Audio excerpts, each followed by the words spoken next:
15 अगस्त independence day. Prime minister Narendra Modi लाल किले से स्पीच देते हैं कि इंडिया वर्ल्ड की 5th लार्जेस्ट इकोनॉमी बन चुकी है। मैं आपको विश्वास दिलाता हूं, देश पहले 3 वैश्विक इकोनॉमी में अपना जगह ले लेगा। लेकिन प्राइम मिनिस्टर के इस क्लेम में बहुत सारी प्रॉब्लम्स हैं, जिसकी वजह से हम उन पर पूरे तरीके से भरोसा नहीं कर सकते। दोस्तों, अगर आप इस वीडियो को ठीक से समझना चाहते हैं तो पहले आपको कुछ इकोनॉमिक टर्म्स को समझना होगा। अगर आप इनके बारे में पहले से जानते हैं तो आप वीडियो को स्किप करके मेन पार्ट पे भी जा सकते हैं।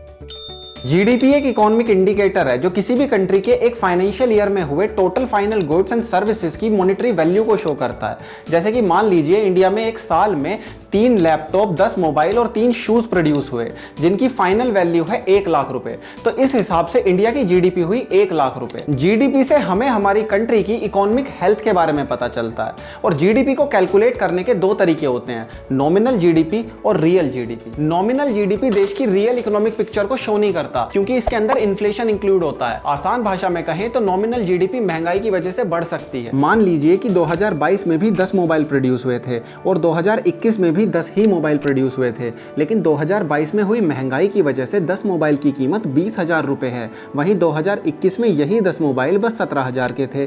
तो नॉमिनल जीडीपी के हिसाब से 2022 की जीडीपी ज्यादा दिखाई देगी। लेकिन यहाँ प्रोडक्शन में कोई इंप्रूवमेंट नहीं है, बल्कि महंगाई की वजह से एक इन्फ्लेटेड फिगर दिखाई दे रही है, जो कि एक झूठ है। वहीं दूसरी तरफ रियल जीडीपी देश की रियल इकोनॉमिक पिक्चर को शो करती है। इसमें इन्फ्लेशन की वजह से कोई बदलाव देखने को नहीं मिलता, बल्कि ये तभी बढ़ती या घटती है जब देश के अंदर प्रोडक्शन बढ़ते या घटते हैं। मतलब नॉमिनल जीडीपी महंगाई की वजह से बढ़ सकती है, लेकिन रियल जीडीपी केवल प्रोडक्शंस के बढ़ने की वजह से ही बढ़ती है। नॉमिनल जीडीपी की इन्हीं सब लिमिटेशंस की वजह से वर्ल्ड बैंक, यूएस गवर्नमेंट और आईएमएफ जैसे इंटरनेशनल ऑर्गेनाइजेशंस अपनी इकोनॉमिक ग्रोथ को रियल जीडीपी से ही एस्टिमेट करते हैं। लेकिन हमारे प्राइम मिनिस्टर लोगों का बेवकूफ बनाते हैं ये बोलकर कि इंडिया वर्ल्ड की 5th लार्जेस्ट इकोनॉमी है, बल्कि सच्चाई तो ये है कि इंडिया का 5th स्पॉट नॉमिनल जीडीपी के टर्म्स में है। और मैंने पहले ही बताया है कि नॉमिनल जीडीपी के बेसिस पे हम किसी भी कंट्री की इकोनॉमिक हेल्थ को सही से एस्टिमेट नहीं कर सकते। 2022 में रियल जीडीपी के टर्म्स में इंडिया का 6th स्पॉट था, लेकिन पीएम मोदी कभी भी इसके बारे में बात नहीं करते। वो कभी भी ये नहीं बोलते कि इंडिया वर्ल्ड की 6th लार्जेस्ट इकोनॉमी है,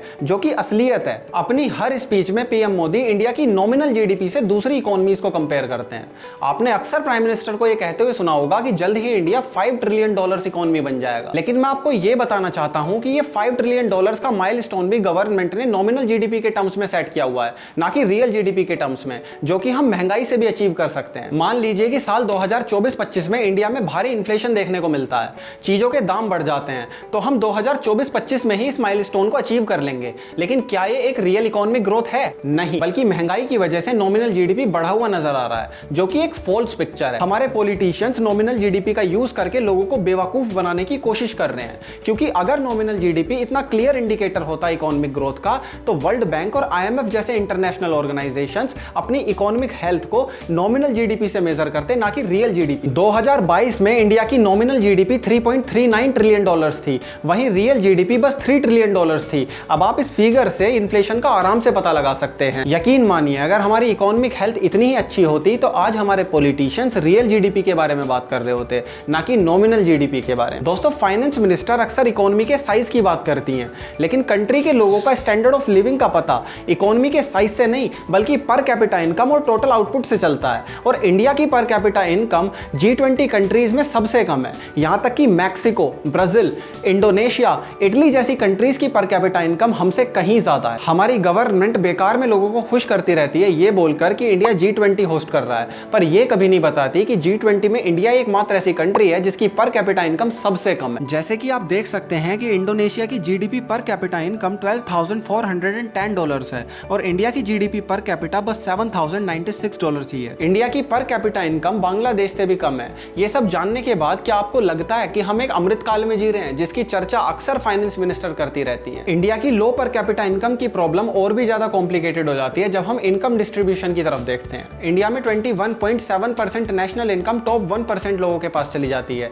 वहीं बॉटम 50% को बस 13% नेशनल इनकम ही मिलती है। दोस्तों, ये डिस्प्रपोर्शनेट इनकम डिस्ट्रीब्यूशन देश के गरीब लोगों की बदतर हालत को दिखाता है, जहां अमीर लोग और भी ज्यादा अमीर होते जा रहे हैं, एक लग्जूरियस लाइफ जी रहे हैं, वहीं देश के गरीब लोग 2 वक्त का खाना खाने के लिए भी पैसे नहीं जुटा पा रहे। अकेले देश के टॉप 1% लोगों के पास बॉटम 50% से ज्यादा रिसोर्सेज हैं। यकीन मानिए, ये एक भयानक सिचुएशन है जिसके बारे में प्राइम मिनिस्टर या फाइनेंस मिनिस्टर कभी भी बात करते हुए नजर नहीं आएंगे। पीएम मोदी ने अपने इलेक्टोरेट को लुभाने के लिए एक बिग अनाउंसमेंट की है कि अगर उनकी गवर्नमेंट थर्ड टर्म के लिए भी आती है तो 2027-28 फाइनेंशियल ईयर तक इंडिया वर्ल्ड की थर्ड लार्जेस्ट इकोनॉमी बन जाएगी। लेकिन इंपॉर्टेंट बात तो यह है कि परचेजिंग पावर पैरिटी के टर्म्स में इंडिया की जीडीपी 2011 से ही थर्ड स्पॉट पे है, और यही नहीं, 1990 से ही ये नंबर बढ़ता ही जा रहा है। दोस्तों, 2024 में लोकसभा इलेक्शंस हैं और हमारी गवर्नमेंट ने अभी से इसकी तैयारी शुरू कर दी है। एक टूल किट है जो कि 24/7 ऐसे नकली बातें बोलकर लोगों का ब्रेन वॉश करने की कोशिश कर रही। इसलिए अगर आप एक फेयर इंफॉर्मेशन चाहते हैं तो आप इस चैनल को सब्सक्राइब कर सकते हैं। हम आगे भी इस चैनल पे ऐसे ही इंपॉर्टेंट टॉपिक्स पे वीडियो बनाकर पोस्ट करते रहेंगे। जय हिंद।